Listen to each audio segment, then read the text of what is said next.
Good morning. It's Tuesday, October 7th. And this is probably the second bow I ever made out of Osage that I completed. And you could tell when I started, I really didn't have too much of a clue. I had some guidance. My friend Cliff got me into making bows. He gave me a stave, a draw knife, some instructions, and I got addicted to it. Since then, I've learned how to tiller with a yardstick from Keith Shannon Outdoors and Beckham Outdoors. I learned how to fire harden from them, and I was able to get a lot of whitewoods, and I love working with the whitewoods. I made a lot of different incredible bows. I have bows made out of hop hornbeam. I have bows made out of holly. I have even bow made out of sassafras. So because of the micro tillering method and the fire hardening, it allowed me to get away from being ripped off by a lot of people that sold Osage staves. I have had them with knots, wormholes, all kinds of green wood, all kinds of different things I've got that said they were premium aged and I could start working on, and they were green. And so anyway, bottom line is this here is the second bow I ever made. It's the Band-Aid bow. It had a crack in it, and I didn't know what to do. And somebody said that they made a leather wrap, like a Band-Aid, and I put the deer leather on it that I had tanned. And then they said, no, you should really use rawhide. And I took it off, and I sanded it off really good, and I put rawhide on. So you can still see there's a little crack here, but it's covered. It's probably got enough epoxy in it, and I sanded down the rawhide, so there's less. I got to do a little more sanding. This bow was 68 inches, had really big recurves on it. I cut it off. I made it 59 inches, and what I'm going to do now is it was pretty light. First I cut off 4 inches off each side to make it 59 inches. And then I looked at it, and I really didn't do a bad job, because it's got character following the grain. It's not really an even flow. It could be a little narrower. I'm going to narrow the tips 7 inches down a little bit, so I'll get it probably wind up with a little more than a ½ inch on each end, and taper it down so I could slide a string down it. I cut the shelf out a little bit. I drew a center line down to see how my center was, and it wasn't bad at all. The string favors this side, so I put the cut on the right side. I just shaped the shelf a little better. So today what I'm doing is I'm going to shape it a little and micro tiller it so that the tillering is perfect, and we're going to see what we come up with. So that's the project for today. It's been over a year, almost 2 years now, I guess, that I'm making bows, and this is like the second one, and we're going to see if we can improve it. So last night in the garage, in the middle of the night, I got this idea. I looked at it and I says, I'm going to use the heat gun. I'm going to take off some material off the belly of the bow, the part that faces your belly, and I'm going to use a heat gun, and I'm going to straighten out those where I cut off the recurves, and surprisingly, the Osage bends really nice with a heat gun. And I was able to get this curve, these crazy curves that were uneven, pretty flat. So shaping it, we're going to put string grooves, and I'll show you. I shaped it up, I trimmed it up. I made the limbs a little more even thickness, a little more symmetrical, even though there's a little shapiness to this here. I followed it, okay? I put string grooves, shaped the tips. Going to mark got the fade outs marked. And then I'm going to mark, got the fade out marks here. And I'm going to measure the tillering, put the tillering marks down. And we're going to make the tillering marks a ½ inch, or we're going to make it 3/4 from the bottom string groove. So there'll be a tillering mark 3/4 from the bottom of the string groove. And then we're going to find the center and put a center tillering mark. I sanded it up, made a few changes. I followed the character I made the limbs a little more equal thickness all the way down. I put a little taper from 7 inches down to the tips. I cut string grooves and shaped them. This is the bottom, a little rounded. This is the top. I took the fade out, made a little more tapered. I'm going to take a little bit more off of the edge here. I'm going to make this tapered up a little bit more, just a little bit, and then we're going to tiller it. I have the tillering marks where I want them at the fade outs, 3/4 of an inch from the bottom of the string groove, and a center mark. So I'm just going to take this down a little bit, make a little bit more of a ramp, and then we're going to tiller it, and whatever the weight is, it is. This bow is going to tell me what it wants to be. I'm going to try and tiller it, okay, and get it to bend as even as I can. I'm trying to make a perfect bow out of an imperfect bow, okay? So 2 years later, second bow I ever made, we're trying to perfect it. Just want to show you I finished the riser the way I want it. I got the tillering marks here. I have a center mark here, 3/4 down. I have from the bottom of the string groove, I have another tillering mark, and we're going to put it on the tillering tree, and we're going to start flexing it and getting it to a perfect as we can tiller. I finished shaping the riser a little bit and got the string on. We're going to put it on the tillering stick and start tillering.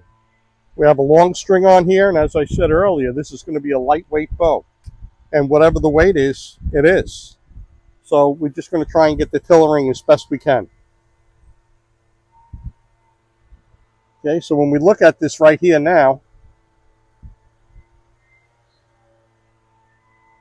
we can see right here, from here to here is a big dip. Okay? And let's see what we got over here.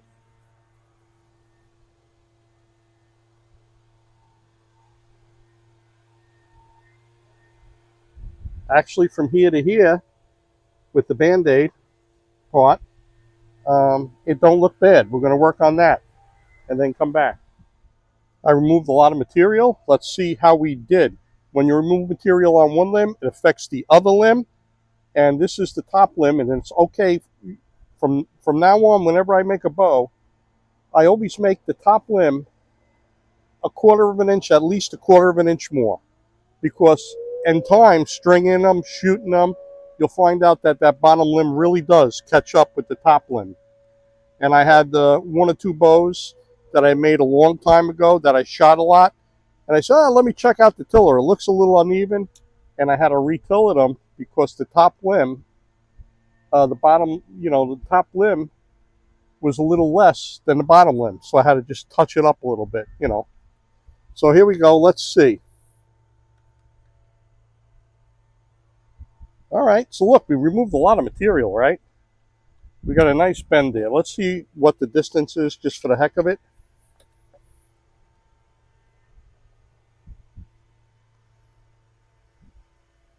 Okay, we got 3/4, and let's really look at this good. Just a little bit of material here has to come off, okay? And let's see what we got here.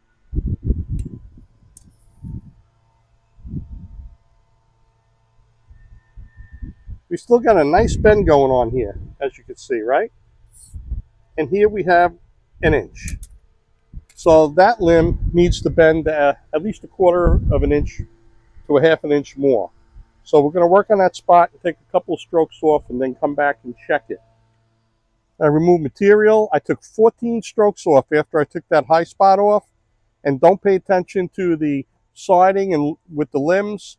I have the top of the riser, which is the back of the riser level.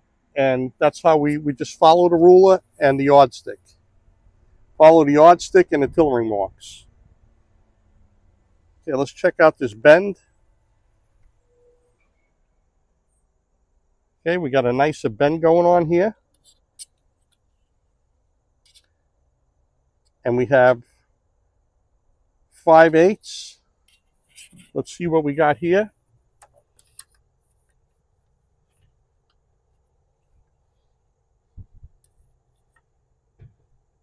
We still have the 1-inch. I'm going to remove a little bit more material. Let's see where we can remove the material from. Okay, we're going to remove a little more material from here to here. All right, removing some material. Let's see what we got here. Always face the ruler to the back. And every time you remove material, I like to round the edges on the belly where you remove the material. So let's see. Let's look at this bend. All right, we got a pretty nice bend going on. Okay.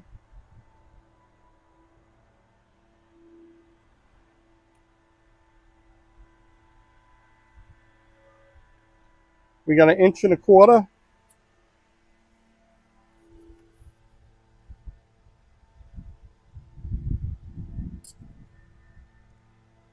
We got about 1.125 inches. We're going to go down a little bit more, see if anything jumps out. We're going to be looking for a string soon. See what we got here.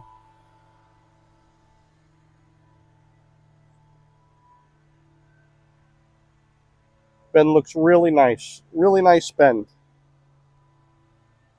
We got 1.5 inches.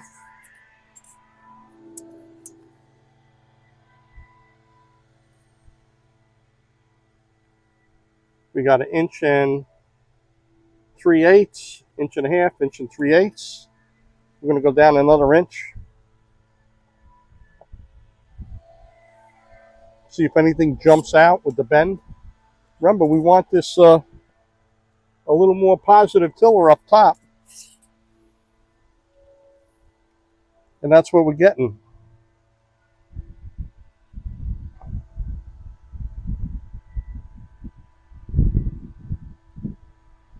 Got 1.5 inches.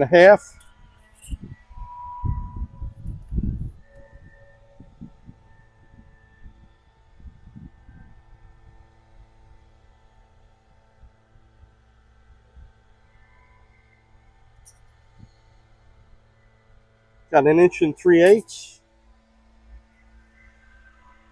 I'm going to look for a string, and we're going to put a string on this. Okay, check it out. It's all finished. 3/8 positive tiller, 6.5 inch brace height. Let's check the profile. Looking good. Let's see what kind of low pound weight I get on this bow. This is a brand new string. I don't have a serving on it yet.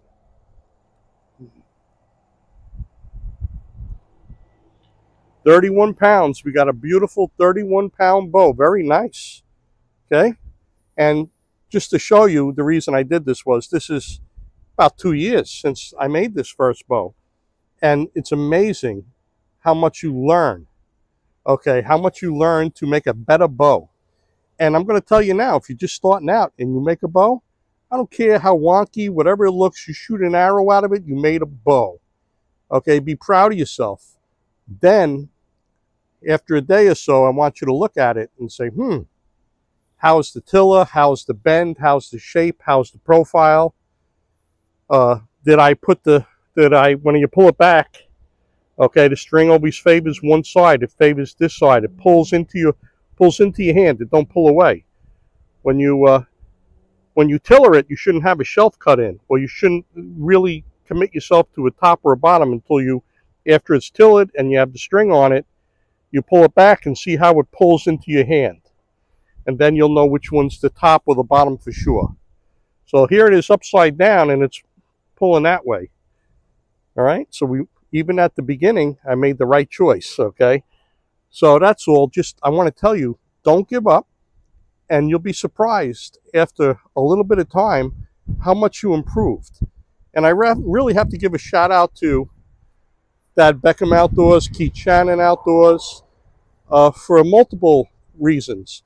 They have videos on tillering the 1,000-year-old bow, how to tiller different bows, and they have the fire hardening video, fire hardening DVD that you can purchase from them at Shannon Outdoors. and it really changed my bow making life, because I am no longer getting ripped off. Don't get me wrong, I love Osage. Osage is truly the king of bow woods, but you can't get it's hard. They come twisted, they come knotty, you have to work around them.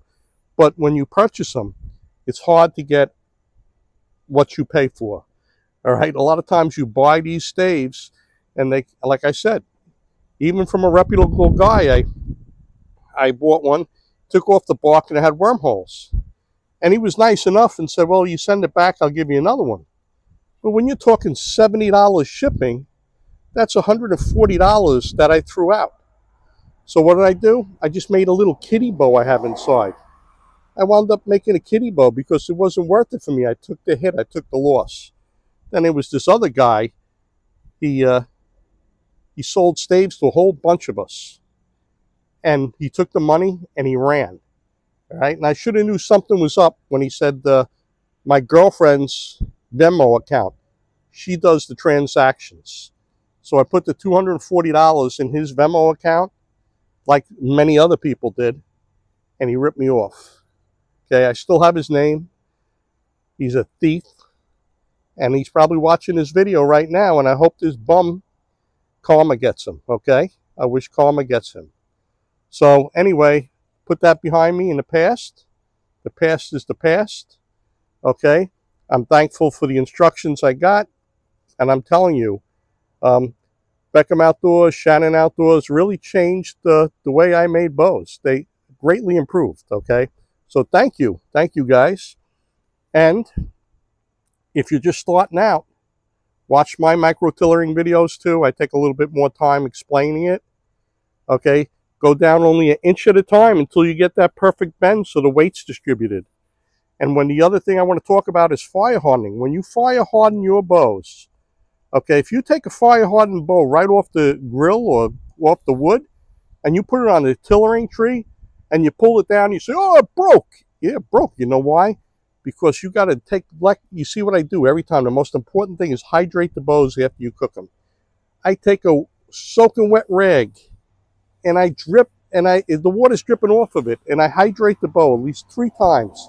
At least 3 times. You can do it as many times as you want. You saw me in the pool, look like a joke, but I was in the pool, and I held the bow underneath the water, and then picked it out and put it on the side. I did that a couple of times, just to put moisture in it, and I don't tiller until the next day. I allow that moisture to go through the bow, okay? And the reason is fire hardening makes whitewoods a little more cellularly strong, okay, and a little water resistance, okay, a little more water resistant, but it still allows some moisture to come in, okay, and you want to get that moisture back in it, you know, that minimum, you want to get that moisture back in so you're not, like Keith Shannon said, tillering a potato chip, all right? So if you took it off the grill before and had it break, that's why. You got to put water in, hydrate it, and let it sit overnight, okay? And then tiller it with the micro-tillering process. I wish everybody luck. It's a fun hobby. Everybody should make a bow. I don't care, just one time. Make a bow just one time, all right? And don't worry about critics. Put the blinders on. Put the earplugs in. If you made a bow and pulled it back to your draw length and shot an arrow out of it, congratulations. And where you go from there, it only gets better. You improve it. Like I said, after you make that bow, I want you to sit back and look and say, is the tiller okay? Are the limbs nice and symmetrical? Did I follow the grain? Did I cut the shelf on the right side? All right. I wish everybody the best. Every day you wake up is a great day. I'm so grateful for this hobby. It gives me a lot of enjoyment, okay? Thanks for watching. Enjoy yourself. Get out and do something. Life is very short. Be happy, okay? Be happy. Thanks for watching.